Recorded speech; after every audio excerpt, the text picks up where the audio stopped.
So I've been seeing some posts about some bones that are going to be on display down at the cathedral. Can you tell me about this? They're already there. Yeah, so it's a great story. 100 years ago, Bishop Schrems, the bishop of the Diocese of Cleveland, gave a good amount of money to the Vatican, to Pope Pius XI, to build a college of archaeology to study the catacombs and other wonderful things that were underground. So the Holy Father thanked Bishop Schrems, and maybe he wrote him a thank you card, but in addition to the thank you card, he gave him a full skeleton of an early Christian martyr in a beautiful reliquary. And we believe that this woman, we don't know her name, she was a young woman, so we just call her Christina. And in the cathedral, for the past 98 years, this reliquary has sat. Now, it was the first 2 years, it was at a Blessed Sacrament church, but for the last 98 years, it's been in our cathedral in downtown Cleveland at St. John's on the corner of East 9th and Superior. And Bishop Malesic said, we really need to bring more attention to these relics. Now, the reason that there hasn't been much attention to them in the last 30-some years was because in 1992, someone went into the cathedral in the middle of the day and took the whole reliquary and stole it for a good 5 days or something. Someone stole St. Christina's bones. So Bishop Hill at the time got on the phone and he talked to some of his friends. And then, wouldn't you know it, a couple days later, in the parking lot of St. Sava's in Parma on Broadview and West Ridgewood, someone left the reliquary there. So since then, they've been behind this glass screen. And recently, there's been a camera that's put in there too. But we usually keep those doors closed to the crypt because that's where all the bishops are buried. But we decided, since we have a camera there and we have a police officer in the cathedral every day from 6 a.m. to 6 p.m., let's allow the people of God to venerate these relics. That's a pretty good idea from Bishop Malesic to bring them out and put it on display. Yeah, and we're actually going to bring them out on All Saints' Day for 10 a.m. Mass out of the crypt chapel and into the sanctuary for young people. I mean, their parents can do it too, but we're hoping that children come with their parents dressed as their favorite saint on that day to do that. But it's interesting because in these preparatory meetings, and you know, our dear friend Mary Fugate is on the planning committee for St. Christina's bones. So we brought in a professional photographer. We have video and all this going out. Some people were concerned that these might be scary and might bring trauma to people because we Americans are not used to seeing bones on display. Yeah, but I mean, we're going through October, Halloween, everything leading up to Halloween. I drive down the street and I see these big skeletal displays in people's yards. Yeah. And you see more and more of them versus less and less of them. So people like the thrill of being scared to some extent. Yeah. And this is not done to scare folks because a lot of people will say, what's up with the Catholics and the relics anyway? Because didn't you all get in trouble with this during the Reformation? If there was selling of relics, that's a problem. And so and in the church, there are people who will do bad things and sin. That's been that way since Judas betrayed Jesus and Peter denied him 3 times. That doesn't mean that the church needs to become a new church. It means that we need reform and renewal. So we still are big on relics. And why would that be? Well, if you've ever been close to someone you love and then that person dies, it's not weird or strange to say, I want my dad's old jacket, or I actually have one of my dad's old toolboxes and says Ed Ference on the side. And when I use his tools, I feel like I'm close to him, you know? So I don't know if my dad's a saint or not. If he is in heaven, he is a saint, by the way. But then those would be like 3rd-class relics. He's not canonized, so they're not that. But the point is, I use things that my dad once used and I feel close to him. I have a magnet of a sun that my mom made when she was in the cancer home and she wrote that she loved me on the back. I know that's not my mom and I know it's not magic, but I like having that near me. Yeah. You know? We're visible beings. Like we Yes. need to see things, and the church gives us these sacramentals to point us to the invisible, but it just speaks to our unity of body and soul. Right. So these relics, they're good for us because they remind us, first of all, that someone died for the faith and whose body was buried. The flesh has corrupted, but the bones remain. And one day she's going to get her body back, and it's going to be a glorified body. How that happens, it is a mystery. How Jesus rose from the dead, it was by the power of God that he was raised from the dead, and it's that same power that will raise us from the dead too. So we reverence whether it's a body or the cremains, because we believe that all of us are going to hell, heaven, or purgatory. And you're going to one of those three places. If you go to purgatory, eventually you make your way into heaven. But contemplating these bones allows us to contemplate our own death too. And so it's a little scary, but at the same time, it's hopeful. Yeah. There's, I think you actually referred this book to me, These Beautiful Bones by Emily Simpson Chapman. Yeah. And her whole introduction is this church, I think in Italy, that she visited that just has bones It's the everywhere. Bone Church, the Capuchin Bone Church. Yeah. And it's a beautiful introduction to the book because it makes us contemplate our death. Yeah. We are going to die, Yeah. but it's not the end, it's the beginning of hopefully our eternal life with God. But the whole separation of our soul and our body here and having the visible remains, I don't know, keeps us centered and focused on what's important. Yeah, Memento Mori, it keeps you honest. Part of that conversation too, I was having with the group when we were figuring out how to promote this and what we can do and what kind of images we should have. People said, oh, do we want a skull there? But then I pointed in the room, I said, how about that crucifix? That's a little scary, isn't it? And no one batted an eye because we've got so used to seeing that image, it doesn't even affect us anymore. That is a problem. So maybe having something like that to wake us up to say, ooh, wait, to bring us back to center and what's most important. These are the good things that Catholics do that can be wonderful and beautiful and life-changing to see. Oh man, wait, that's someone who lived that long ago. Her bones are here now, so her soul's with the Lord in heaven, and on the last day she'll get her body back. It gets us thinking about things beyond this world and the last things. And that's a really important thing for Catholics to do, especially during the month of November when we pray for the dead. Yeah, because it is so easy in our day-to-day lives to get distracted. Mm-hmm. I guess by things like you need to do your job, you need to, as students, do our homework, but we can get so consumed and wrapped up in those things that we forget what we're working towards. And the church in our beauty and wisdom gives us these sacramentals, these feast days and memorials to remind us and keep us focused, keep us centered, and as we were sent out into the world. Yeah. Do you remember the first funeral or wake you went to? And did your parents take you as a kid? Was that part of your practice? And have you done that with your own children? Yeah. Both my dad's brothers died when I was in high school. Those are some of the first ones I remember. I remember being at the funeral home and the celebration of life mass. And they're just etched in my memory. And even today, Phil and we make sure anyone close to us that we know, we go to the wake and the funeral. Do you mass. take your kids with you? If we can. Okay. Yeah. I remember my first funeral was my grandma Ferenc died when I was 4. And I remember going to Golubsky Funeral Home. And then I remember at the funeral mass, it was the first time I saw my dad cry, and I was like, what the heck, And I remember going and see the long line to the cemetery.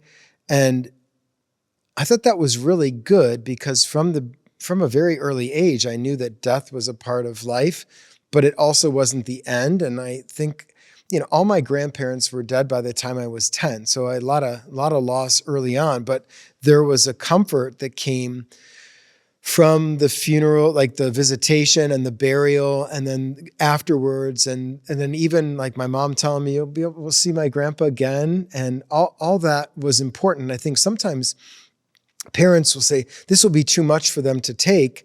And then you find yourself with like a teenager or someone in college who never experienced death before, and they have no idea what to do. Like even an experience of a pet dying can be an important part of grieving and learning like how to go through this business. Yeah. And we need to teach our children this because we need to teach them to pray for those who have died. I hope my children pray for me when I die, because it's no guarantee that we're going straight into heaven. Yeah. There is like purgatory is real. It is.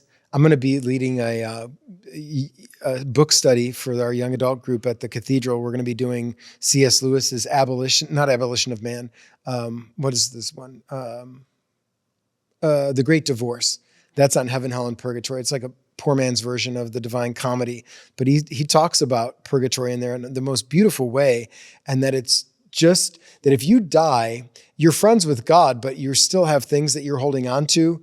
You need to be purified of those.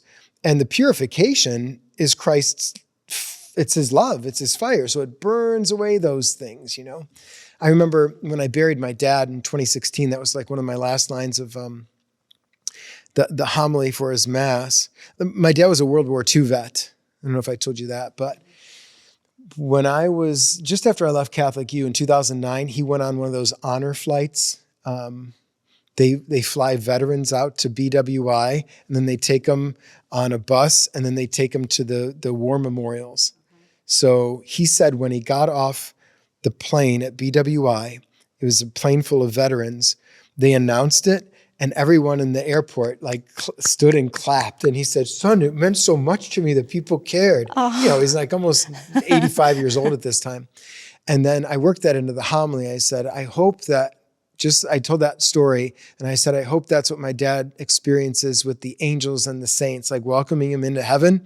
And that if there's anything that's still on him that's not of God, that Christ's love burns that stuff away, so that he can be with him forever. But like our teachings about the last things are very beautiful and freeing, and they're not supposed to be scary. And I think we're scared because if we say, I don't know what happens after I die, then I'll be scared. But like the Lord has good things planned for those who love him, you know? Yeah. I think, I don't know, you had me tearing up talking about that, but it, like I think about my own parents dying and how tough that will be. But my dad always says, I want it to be a celebration of my life, and I want you to give the eulogy or the remarks on it. Yeah. And it's sad to be parted, but it's just for now. Yeah. And you want your loved ones to be in heaven with Jesus, but we have this time in between, and we need to pray for them, and we need to be reminded, like through this with Saint Christina, of to keep us focused and centered. Yeah. So All Saints Day in the church, which this year falls on a Saturday, we celebrate those who have won the victory and they're with the Lord forever in heaven, praising him. The next day is All Souls Day. And after the council, a lot of people, unfortunately, did not give much attention to purgatory. They wanted to bypass it, but that's a big mistake. Like All Souls Day is the day that we pray for the poor souls in purgatory who may still be holding on to something, and that we pray that they may finally let the Lord take over all of them, and that so that they can enter into the promised land once and for all. And so I love celebrating Mass on that day. In fact, this year, I have the 5 p.m. Mass at the cathedral, and we're going to do candlelight only Mass, so no electric lights. And the altar is going to be covered with candles, the ambo, so the readers can read, and everybody's going to be given a candle on the way in, and we'll pray for the poor souls. Actually, priests on that day can pray 3 Masses. It's one of the only days in the whole year you can offer 3 Masses for three different intentions. So, and then after that, I mentioned Mary Fugate before. I met with her the other day, and we wanted to celebrate St. Christina's Relics, All Saints Day, All Souls Day with an ice cream. So we're collaborating again with Country Parlor. We've done some really cool ice creams with them for 9 nights and night prayer for the Jubilee. So we're going to create an ice cream because she's from Italy called Cafe Catacomb. It's going to be chocolate based, like dirt. So you dig down into the dirt to get in the catacomb, and then espresso beans covered in dark chocolate. And we're going to serve that up, weather permitting, after the All Saints Day Mass on Saturday morning and Sunday evening after the All Souls Day Mass in the courtyard. So we'll celebrate with some ice cream. So that's very Catholic. You got bones, we're sad, we're crying, but then we're eating the sweetness of ice cream and celebrating life and the goodness that Jesus has. Oh, I want to say this because I almost forgot as you were talking about purgatory and the distance. So you're with someone, they die. You're going to see them again, God willing, in heaven, but that space in between is tough. I was grieving major after my dad died, and grief lasts like 12, 18 months, even if you're working through it and talking it out. And that was about what it was for me. And I was on retreat. I was in the desert of Arizona at some Poor Clare monastery. And it occurred to me that if Jesus is married to his church, and if when we talk about the church, we talk about like the 3 ways the church is, like church militant here on earth, church suffering, those in purgatory, the poor souls, and then church triumphant, those in heaven. And if Christ is married to his church, wherever Christ is, his church is, right? So then if Jesus is truly present, body, blood, soul, divinity of the Eucharist, in the Eucharist, then wherever the Eucharist is celebrated, his whole church is there, right? So the body of, so my friend Kelly Lilac, she's a Mercedarian nun now. She used to say, FD, I'll see you in the Eucharist, which is great. So see you in the Eucharist. So then I thought, then if my mom and dad are, whether they're in the church suffering or church triumphant, and I really do believe they're both in church triumphant now, that every time that I celebrate Mass, I'm in communion with my parents, not to mention the whole communion of saints, Our Lady, Peter, Paul, Augustine, Mary Magdalene. And so the Eucharist brings all of the church together. And I feel close to God, obviously, but also the ones who have gone before us marked with the sign of faith every time I come to Mass. Yeah.